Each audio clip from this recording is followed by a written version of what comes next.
Howdy, Major Shiznick here, and this is episode 4 of Let's Play Auro. So, it's been a while since my last episode. I've just been busy with school. So, that's pretty normal. So for this episode, I'm actually going to do a little bit different. I'm not going to just jump into play mode and play a ranked game and blah blah blah blah blah. Because like we saw last time, it was a little bit easy for me.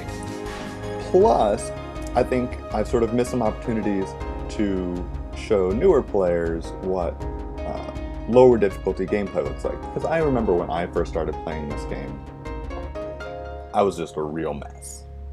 I was bad. And probably a lot of people who have bought this game recently kind of feel similarly. You kind of flail around, you don't really get it, really. So, I've got two different options.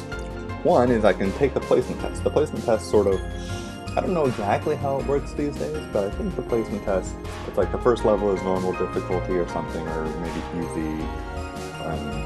It rapidly increases in difficulty, and then however well you do, it decides what level to put you in. So you'd see some of what easier level tactics look like there, but instead, I think I'm actually going to go into practice mode.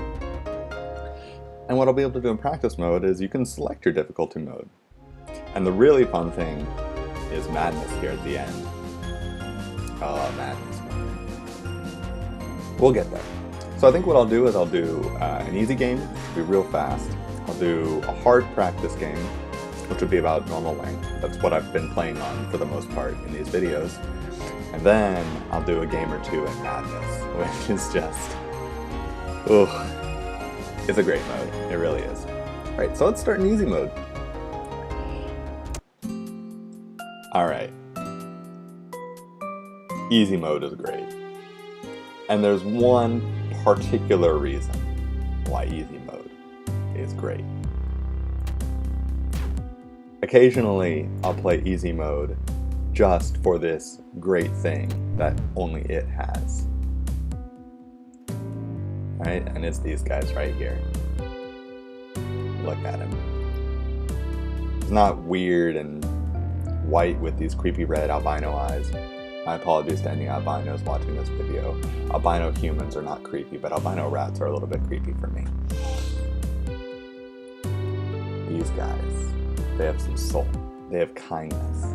These are rats. They don't want to hurt Auro. They just want to give me a big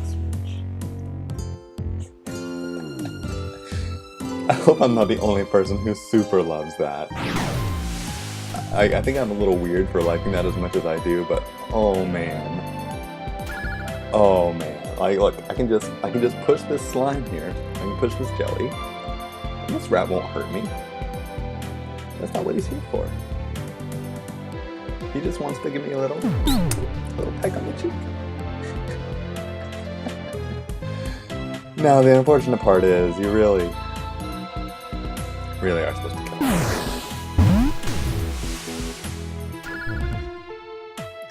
So they give you a little kiss, and then you murder them. I don't know if there's any sort of meta commentary there. But, there you go. The world of Auro is dark. And let's pick up this scroll. Licorice monsters. Oh, licorice bats and rats, often spawned by Lord Vargas, don't grant points when killed. Yep. Alright, and so another great thing about kissy rats is you'll notice that easy mode's score threshold is super low. So I'm just going to win here by, fittingly, get a kiss, and then dunk my lover into the sink. Kissy rats are fantastic. Actually, recently I made a post on the Dino Farm forums, where I commented on, I wanted to use a kissy rat emoticon, and there was none. So Keith promptly added a kissy rat emoticon and spammed it all over. It was pretty fun. Okay, so that was what easy mode looks like. We'll move on to hard mode now. Alright, this will be a 70-point game. So this is a lot like what you've seen me play in previous videos. So the monster spawns will look similar. in easy mode, you basically just have rats, kissy rats, foxies, and jellies, and I think at later levels you start seeing bats and maybe a brute or two. Alright, so I'm going to freeze this bat, kill off the Gwenny. I think it doesn't matter if I grab the power tile first or kill the bat. I think I'll grab the power tile first. Ah, okay, so I didn't reveal any monsters. That was my only hope, really, to try and see if I could reveal a monster really quick. So there's something down there. I can see flickering stuff in the animation. I can't tell what it is, though. Ah, it's a trickster, no big deal. Okay. Bump off the jelly. And then if I move towards that trickster, he's going to run away. If I move towards the foxy, she's going to run away. So it's just going to be really inconvenient to try to actually score points on either of these unless I burn my jump candy to get around one of them. And that's kind of a lot of, like, a jump candy is a pretty valuable resource, so I don't want to do that. Oh, so now I have an option here. I was wrong. Yeah, so I moved sideways so the trickster followed. If you move directly at a trickster, he tries to run away, but if you move sideways, he'll slide in. So I can take a hit from the foxy. I think that's fine because I don't... Yeah, I think that's fine. Take a hit from the foxy.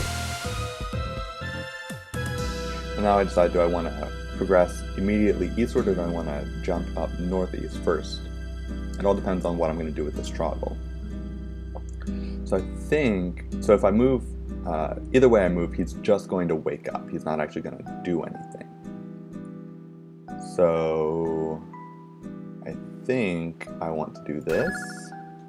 Alright, so he's awake now. And now I want to sort of lead him into a place where maybe I can rotisserie him into one of these water tiles. It's kind of hard to get troggles like immediately adjacent to you to rotisserie them because they try to, they do their charge up if you move within a 2-tile radius of them. So I think I should do, let's see, if I move down, I think he's probably going to go here. It depends on if he moves or if the foxy moves first, he'll move down here. So the foxy did not move first, which is fine. Oh, this is kind of good. Oh no, it's not. I was thinking about casting Gale down and then bouncing the troggle out of the vortex to crush the foxy. But what's going to end up happening is I'm going to back the foxy up all the way to the finish line anyway, and then I might be able to kill her there. So I'll just back up, and what I'm going to do is try to get this troggle and this lich, and maybe the foxy as well, grouped in, so I can do a nice Gale. Well, that lich is over water now, so I might be able to try something with Snowball.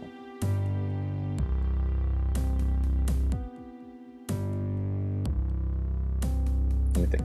I could jump in here, Snowball the foxy, which would kill the lich due to the adjacent freeze. It'll freeze me so I won't take damage from the troggle's charge that turn. And then he's charging. Yeah, I think that'll actually be pretty good. It'll be a candy and 2 spells used, but I think it'll ultimately be better than if I cast Gale. Right? And now I can... this isn't quite gonna go like I wanted it to. So I can rotisserie to kill the foxy, so I can rotisserie clockwise, and that'll bring the troggle here. I move out of the way either direction and it'll fly over this pit. Oh no, that'll work out great actually. The only downside is it'll spawn a squid here, so I have to take that into account. I might not want to have a squid there. The other option is I rotisserie counterclockwise, which doesn't kill the foxy, and it'll unfreeze her as well.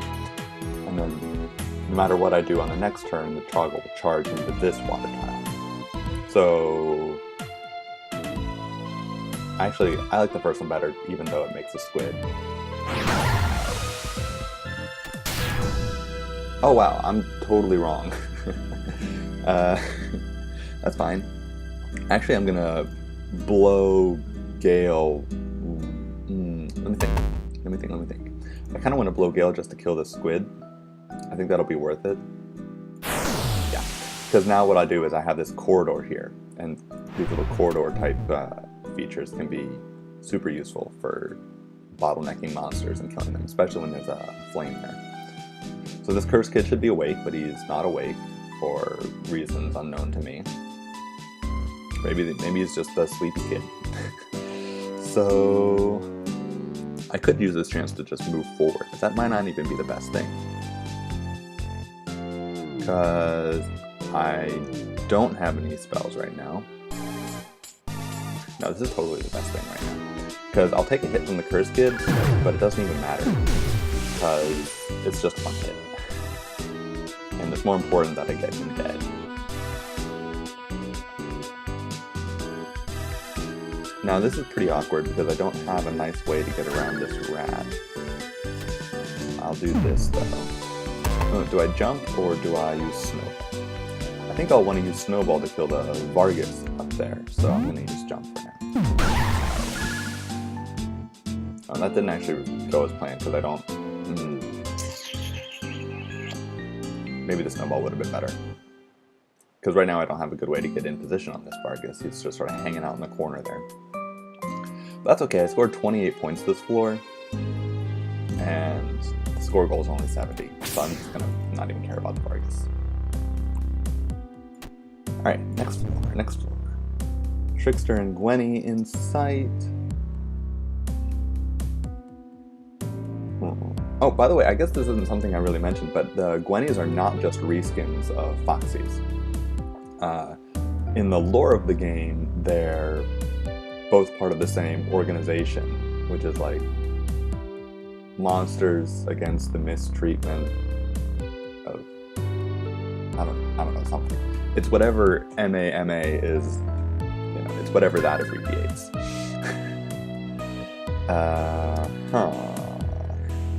And so the difference between Gwennies and Foxies, I might have touched on this earlier, but Gwennies are aggressive. They will chase after you. They also gain cooldown the turn after they attack. So they'll only have one turn where they're shaded out dark and can't hurt you. So even if you take a hit from one, you need to get in position to kill it again quickly. The thing is that their attack is ranged like the Foxy Mama, but it also pushes you back in addition to damaging you. So they can dunk you into water, they can push you far away, so it makes it hard to close. Even though they're aggressive, it's still hard to close the space on them. So yeah, I'm not really feeling slick right now. I think I should just... I'll go here, and she went in there. So 2 options. No, pardon me for that burp if you heard that on my microphone. That was deep and satisfying. No shame. So I can try to move backwards. The Trickster will run away in some direction. I don't actually know for sure which direction he'll run away. The Gwenny would follow me up here.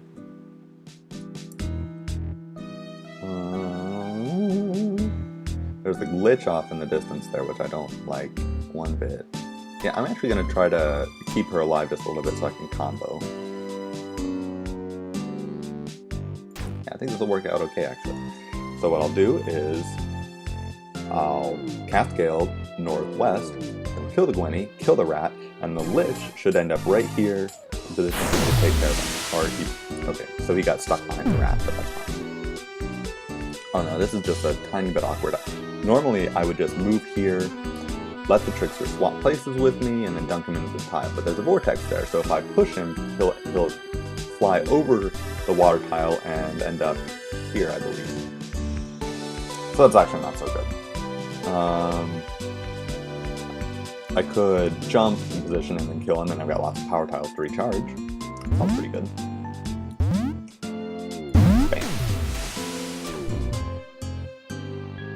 There's a bat down there. I'd kind of like to get him aggroed sooner rather than later, because then maybe I can make use of these vortices before I totally kill my combo pair. And it'll take 2 more moves to get him in vortex position.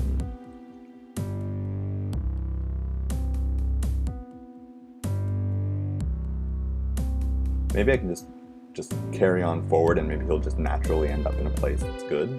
Let's see, if I move east, that will probably come up here. He might block me here, but I don't think that's in there. For the ring, that just doesn't feel like what he'll do. He'll just move up here.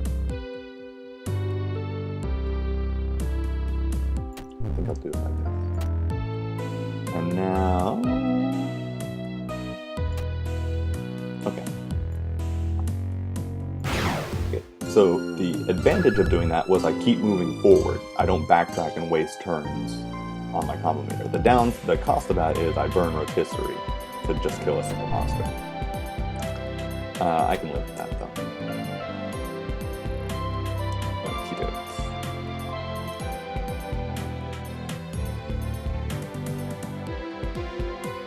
I think I'll just jump around this first kid and bump him off. And what to do about this Lich, huh? I've got Gale ready to go, but I could try to bring this Foxy back in range so I could get both the Lich and the Foxy with 1 Gale cast. That gets a little bit more mileage out of the spell, at the cost of a health, which I think I can totally afford. Okay, so which direction do I want to do? I think it genuinely makes nary a bit of difference. And maybe it actually makes a bit of difference, but it's so close to nary. That's the correct use of that word, right? That's how you use the word nary.